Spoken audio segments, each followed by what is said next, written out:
Hello बच्चों, आशा करती हूँ आप सभी लोग अच्छे होंगे और अच्छे से पढ़ाई करते होंगे।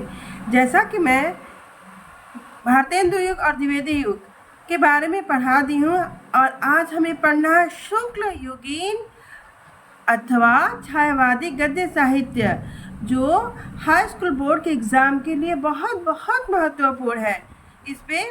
इसमें ये ध्यान देना है कि शुक्ल युग के लेखक कौन है, इसकी शुक्ल युग की रचनाएं कौन कौन सी हैं, बहुत सारी चीज़ें इसमें पढ़ना है।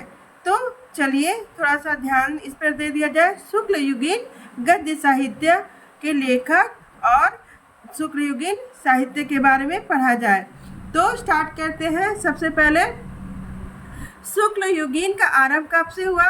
सन 1918 से लेके सन 1938 ईस्वी तक के काल को हम हिंदी गद्य साहित्य में पंडित रामचंद्र शुक्ल के महत्वपूर्ण योगदान के कारण शुक्ल युग नाम दिया गया।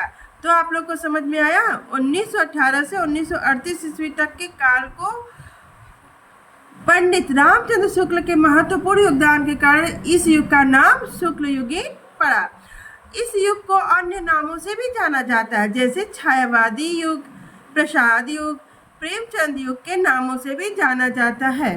और देखिए आगे बच्चों क्या लिखा है। 1919 में पंजाब के जलियांवाला बाग कांड ने राष्ट्रीय चेतना को दृढ़ता प्रदान की। युवकों का कल्पनाशील मानस कुछ कर गुजरने के लिए तड़पने लगा।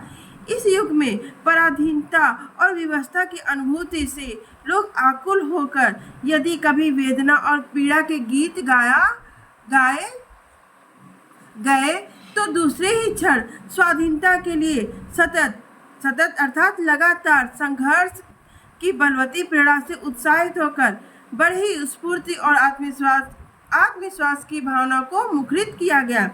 इस युग की सीमा में रचित गद्य अधिक कलात्मक हो गया। वह चित्रण प्रधान, लाक्षणिक, अलंकृत और कवित्वपूर्ण हो गया। उसमें अनुभूति की सघनता और भाव की तरलता है। उसकी प्रकृति अंतर्मुखी हो गई। और देखिए आगे बच्चों क्या लिखा है।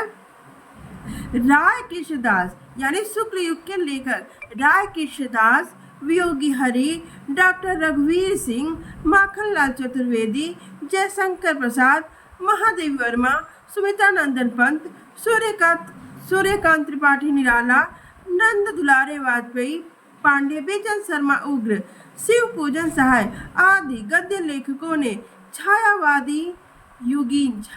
युगीन गद्य साहित्य को समृद्ध किया।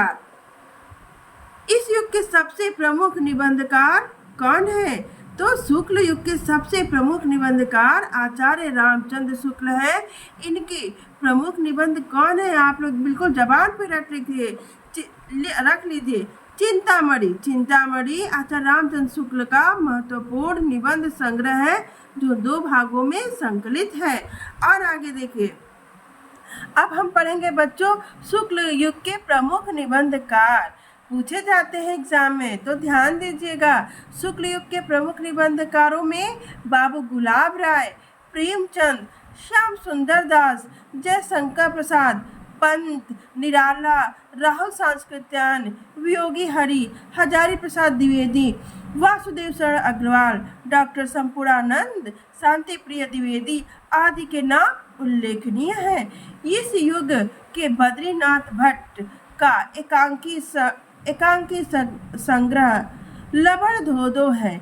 बद्रीनाथ भट्ट का एकांकी संग्रह का क्या नाम है? लवण धोदो, जो एक मनोरंजक प्रहसन अर्थात एकांकी है। आगे देखिए, पांडे बेचन शर्मा उग्र के एकांकी प्रहसनों का संग्रह 4 विचारे और जयशंकर प्रसाद का एकांकी संग्रह है एक घूंट भी। इसी काल की उल्लेखनीय रचनाएं हैं।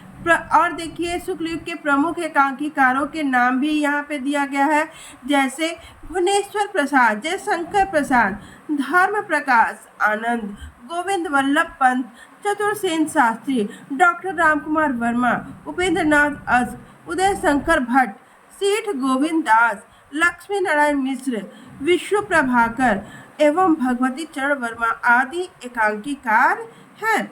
अब देखिए उपन्यास के क्षेत्र में, उपन्यास विधा के क्षेत्र के प्रमुख लेखकों के बारे में भी यहाँ बताया गया है। सबसे पहले तो देखिए शुक्ल युग में उपन्यास साहित्य के क्षेत्र में इस युग को प्रेमचंद युग की संज्ञा देना सर्वथा उचित है। उनके उपन्यास अर्थात प्रेमचंद जी के उपन्यास सेवा सदन का प्रकाशन हिंदी उपन्यास के महत्वपूर्ण घटना है। सेवा सदन के बाद प्रेमचंद के 7 मौलिक उपन्यास प्रकाशित हुए, जिनके नाम है, पहला है प्रेमाश्रम, रंगभूमि, कायाकल्प, निर्मला, गबन, कर्मभूमि और गोदान।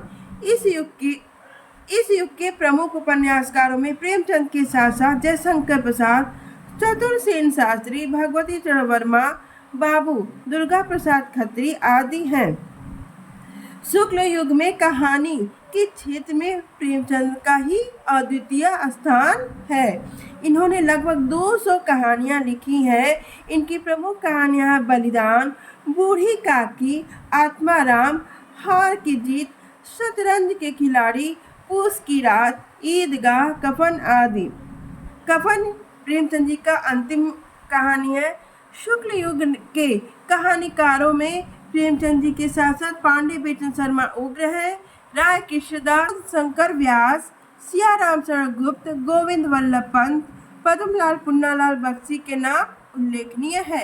अब इधर देखिए बच्चों, शुक्ल युग में ऐतिहासिक नाटक सबसे ज़्यादा किसने लिखा? जयशंकर प्रसाद।